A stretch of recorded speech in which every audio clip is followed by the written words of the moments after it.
Hello viewers of mine, this is a What the Physics video. This one is talking about conservation of mechanical energy. But before we do that, let us go ahead and review what we had talked about before with types of energy. And it is very important that you summarize what you learned before. So you could talk about what makes kinetic energy, what makes gravitational potential energy, and what makes spring potential energy. You can talk about the equations, you can talk about how the units are all the same. Joules, yes. What ones involve mass, which ones don't, and all sorts of other things you can think of to talk about comparing and contrasting. And even mechanical energy, how you can go from one to another. Because folks, that's what we're talking about here with conservation of mechanical energy. And here are our beloved learning targets. I can identify a closed and isolated system and model it with bar charts. Bar charts. And I can show how one form of energy can change to another type of energy in a system and mathematically solve for the different concepts in a system. Oh yes. Oh yes. Let's go on. So, conservation of energy. There ought to be a law. And guess what? There is. It's called conservation of energy, right? The law of conservation of energy. Yeah. So, law of conservation of energy says that within a closed and isolated system, energy can change form from one to another, as in we just mentioned, kinetic energy, gravitational energy, spring potential energy, as well as others. But the total amount of energy is going to be constant. So here is the total initial mechanical energy, and here's the total final mechanical energy. If we start off with a ball is at the top of some hill, it has 0 kinetic energy, and it has some potential energy, in this case, gravitational potential energy. It says it has 6.2 kilojoules worth of energy. And as the ball rolls down to position B, the potential energy is now 2.3 kilojoules. So what is the kinetic energy going to be here? I don't know. I don't know what the velocity is. How can I solve it? I don't know what the mass is. Well, wait a minute. Down here, the potential energy is equal to 0. Well, what's the kinetic energy going to be? I don't know. I don't know. I don't know. Oh, wait. Here, let's use this conservation of energy formula. Whatever we're losing in one form of energy, that is potential energy, we are gaining in another form of energy, kinetic energy. What? That's crazy. You mean energy can't be created or destroyed? Heck yeah, it can't. No, we are talking about a closed and isolated system, which means nothing is coming into the system, nothing is going out, and there are no external forces. We will discuss when we invoke external forces, but that'll be in a little while. So remember this lab from projectile motion. We had, let's pop this up here, hit the target lab. We had a ball rolling across the table, and we said, hey, where's the ball going to land? How fast is the ball going? Right? I got to know where the ball is going to land so I can put the cup here, right? So for the hit the target lab, we had to figure out how fast the ball was rolling across the table. It went down an incline, it went across the table, and we had to measure how fast it was going. We had to measure it many, many times, right? How did you measure the rolling velocity? You said, oh, well, measure this distance, see how long it takes to go across, and then if we had started from a different angle, a different ramp height, the next time it would have all been for naught because we'd have to redo the whole thing. So you say, oh yeah, but it was worth doing because we really learned a lot. You know what? Guess what? Now that we've learned a lot more, we could actually do all this very, very easily with just a simple calculation. I could tell you the ball's speed just by measuring the original height of the ball, assuming we can ignore rotational stuff, which for now we will. You say, what? What? How can you possibly do that? With physics, and more to the point, with conservation of energy. Yeah. So let's talk about dropping a ball. Let's say I have a 10 Newton ball that I drop from 2 meters up. What is its kinetic energy going to be just before hitting the ground? You say, okay, well, I could solve this using kinematics. Like the initial velocity is 0 and the final velocity is what I'm looking for. Acceleration, d, b, d, b, d, b, d, b, d. Okay, I could do that. And then I could solve for the kinetic energy. And from there, I would get a lovely answer. And that would take several steps, but I could get it, and that is fine. However, I could also use conservation of energy, and I could do it in one line on the calculator. Now you said one line on the calculator? Witchcraft! What? No, it's not witchcraft, it's physics. So first of all, you'd have to define the system. You'd say, okay, well, what does the system consist of? We've got the ball, and we're going to incorporate the Earth and assume there's no air drag because we haven't really thought about air resistance in our calculations yet. So why would we start now? And then we could say, oh, well, the initial kinetic energy of the ball is going to be 0, and then the final final gravitational potential energy of the ball is going to be 0. And so whatever I start with in terms of energy is all gravitational potential energy, and that all turns into kinetic energy, and we're actually going to solve a problem like that, but that'll be later on, okay? But yeah, it's actually going to be pretty easy to do because we love physics. So, but before we get into that, let's talk about pictorial representations of energy. The charts, what we're going to use to help us visualize is charts. So charts are to energy what FBDs are to force, and what motion dot diagrams and graphs are to kinematics. So what you'll do first is choose your event of interest. Before we talked about the object of interest, so this is the event of interest. And then you'll be talking about what's going on before and after that event. And according to the work energy theorem, which I'm just a little bit touching on right here, we know that the total initial energy of the system plus work is equal to the total final energy of the system. We had talked about that when we were introducing mechanical energy. So the total the total initial energy plus the work done is equal to the total final energy. And we can expand this equation to get this big daddy right here. Like, oh my goodness, how can I handle all this? Well, luckily, most of the time it's going to be a bit simpler than that. And by the way, when you go on to take more advanced levels of physics like AP Physics C, or when you take college level physics, they'll represent them with these other letters. That's fine. But what we do is we'd represent the energy values or energy amounts, approximates, with bar graphs. And then we'd use those bar graphs to help us visualize what is going on and where there is energy and where there isn't any energy, and what the final is. And we just got to keep everything conserved, or at least incorporate work in there somehow.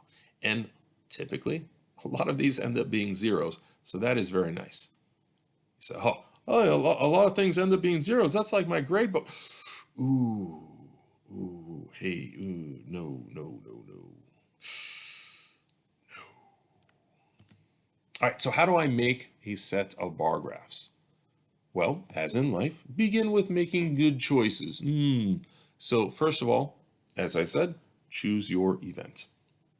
And then we are going to say that's the initial and the final states. And then we're going to choose our system. So in this case, we have a car that is compressed, or excuse me, that is compressing a spring.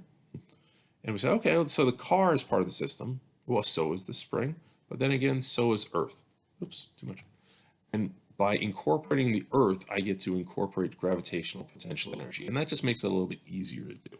I don't technically have to, but it means that we don't have to worry about gravity being an outside force. It's just easier if we incorporate the Earth most of the time. Okay, so the initial state is the compression here, and then the final state is the spring is no longer compressed, and whee, the car is going zooming away. Okay, and we'll be able to see, hey, it's got some spring potential energy here, and then it's got some gravitational potential energy as well as kinetic energy. Yeah. So making bar graphs. And then when we do this, we're going to have the bar sizes should be relative to each other. In other words, if one bar is larger than the other bar, then that implies there's more energy of that type. And the total left side of the equation is going to equal the total right side of the equation. Okay, so you can see I don't actually have to know real values here. Is this 5, 10, 15, 20? Is this 25, 50, 75, 100? I don't know. But this bar is equal to this guy plus this guy here. You say, hey, what's up with the W? That's work being done. We will kind of incorporate that. That is how we can add in or subtract energy for the system. So something that we should notice is that the whole left side is all about the initial and the plus work, and the whole right side is all about the final energy. And as mentioned, not all of these are showing up. We don't have any initial kinetic energy. We don't have any initial gravitational potential energy. And we don't have any spring potential energy and such. And this is, of course, referring to the, going back. This is referring to this situation right here. Okay, the car springing forward and such. Okay, we don't need to show, hey, this is 0, this is 0. Now, sometimes I will do that just to emphasize, but we're really just focusing on non-zero bars. Okay, so here is one example. Work energy bar chart example 1. So this is for, we have a system where it is the girl and the earth, and the girl is sliding down a smooth water slide, so that implies there's no friction, and we are converting from one form of energy, gravitational potential energy, into another form, kinetic energy. Okay, she's going down a frictionless hill, so that implies there's no outside forces. Oh, there's no friction, right? Because it says frictionless. So that means no work is being done because we're incorporating the girl and the slide and the earth as part of our system. So the girl starts off with gravitational potential energy and in the end has kinetic energy. And there's no energy loss. Easy, easy. So we just represented that with this. Then I can say initial grav is equal to final kinetic and start solving for whatever I'd be interested in. Let's do another one. So work energy bar chart example 2. So we have a car. It says a fast-moving car skids to a stop on a level road. Now, if we incorporate the, obviously the car is going to be part of the system, and the road itself, and we can incorporate the ground, I suppose, too, although we're not really talking about gravitational potential energy at all, because there's no change in height. But okay, then what we can do is we can say, hey, all this kinetic energy that the car initially had is turning into, well, what? It's turning into thermal energy or internal energy. You say, what's that all about? Well, that is one way of expressing what is going on. And by that, I mean, if the system is the car and the road together, we can't have the road doing work on the car because the road is part of the system. So that means we just say, hey, you know what? The car gets warmer, the tires get hotter and such. Okay. And that's in this graph up here. Now, if we had said, hey, you know what? I'm just talking about the car itself. I'm not talking about the road as part of the system.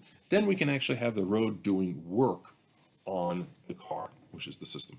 And we'll talk more about that later on because this is using the work energy theorem. So we can say I have initial kinetic energy of, let's just say 100. And it doesn't really matter what the units are. I'm just saying 100 like percent. And then the work done is negative 100. So 100 plus negative 100 is equal to the final, which is, this is supposed to be the 0. Just depends on how you want to express this. But as you can see, the bar charts are representative of what's going on. And here's another bar chart example. So in this case, we have a little pop-up toy we got a spring. So it's a, hey, look, you're no spring chicken, but this one is. Ho, ho, ho! Dad joke. Okay, so this chicken is got spring potential energy, and we'll assume that it has no gravitational potential energy. So as we can see, zero grav, but it does have some spring. And then it boings up into the air, and as you can see, there's no more spring potential energy, but it does have gravitational potential energy. And because initially we weren't moving, and then at the end, at the highest point, we're not moving, we don't have to worry about kinetic energy. Like, oh, yeah, that's pretty cool. That's pretty cool. Yeah, nice. Nice. Of course it's nice. It's physics. It's got to be nice. All right. So I mentioned before about having the ball drop, 10 Newton ball drop, and then it's from 2 meters up. What is the kinetic energy just before hitting the ground? Well, here's my picture of what's going on. Okay, here's the ball initial, and then it falls down, and here's my list. And here are my bar charts. Starts off with lots of gravitational potential energy. No work is done, so it all just turns into kinetic energy. Remember, these are zeros. This is kinetic energy initial, this is work, and this is final grav. That's supposed to be zero. I'm just trying to emphasize that they are zero. Not really intending for them to be anything other than zero. So I can go ahead and cancel those out. You say, oh, that's pretty cool. Look at that. Look what happened to the equation. Boom. The initial gravitational potential energy is equal to the final kinetic energy. Wow, yeah, that is a lot faster than trying to use kinematics, right? So all I have to do is say mg, which is the 10 newtons, times 2 meters, and that's the initial grav, which is equal to the final kinetic. I like this conservation of energy stuff. That's sweet. Yes. Let's keep going. So, the road less traveled. The road less traveled. Who is this Les guy, and why are we following his traffic patterns? Les. You know, I once seriously considered changing my name to Les, just so I could go to the express lanes at the grocery store. See, if you didn't realize, they will often have signs that say 10 items or less. Less. Right. Let's try this again. The road not taken. Who is this not guy? No. Let's just move on. All right. So, what if instead of just dropping the ball, what if the ball slid down a ramp instead of just falling straight down? What are the energy values going to be then? So we've got these different situations going down ramp A, ramp B, and ramp C. Notice they all start at the same height and they all end at the same height way down here. My question is for you, assuming no friction, which slide has you going the fastest at the bottom? So pause the video and go ahead and answer that, because it's an important idea that you're thinking about that. So the road not taken, answer. So here's the question again. Assuming no friction, which one has you going the fastest at the bottom? Well, they all started, the ball started for each one at the same height. So that means each ball had the same initial gravitational potential energy because of mgh. It's the same mass, same grav field, and same height. Because we're talking about height here and not change in position, and that is key. So all we have to really do is pay attention to, hey, I started at this height and I ended this height. And what's the difference? Because that is what is going to give me the change in gravitational potential energy. So whether I fall off the back here or just go down this very steep one or this one or this one, or even a bumpy slide, the displacement on the y is going to be the same for each and every one of these. I don't really care about what the x component is. This is independent. So the range can be 0 meters or 1,000,000 meters. The GPE, the gravitational potential energy, is not affected. So if you have miles to go before you sleep, or at least in the x direction, you won't lose any additional potential energy. And by the way, in case you didn't catch on, the road not taken and is a Robert Frost poem. And then if you have miles to go before you sleep, or I have miles to go before I sleep. That's also referencing a Robert Frost poem. It's stopping by the woods on a snowy evening. It's not even physics. I figured you might appreciate it. I don't know. Get some culture. My goodness. Okay, point is, as you can see, the path the object takes don't matter. It don't matter. Okay, and then we have a roller coaster. And this is a thought-provoking one, perhaps. I want you to take a look at this roller coaster and see the different positionings on it. There's positions 1 through 8. And I want you to think about, well, first of all, think about what's wrong with this roller coaster. It has no end. It starts here, right? And then just keeps going around and it just keeps going around. It's like, yeah, all right, I get to go around again. Oh, like I get to go around again. Oh, and then after an hour, this like, please let me off, please. So what I want you to do is I want you to think about when is the car going the fastest, and how do you know?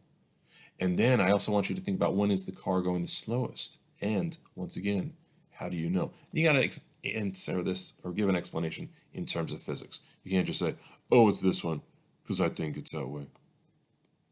Use your physics. And then we can go on and answer more questions. But it's important to understand the concepts. Physics.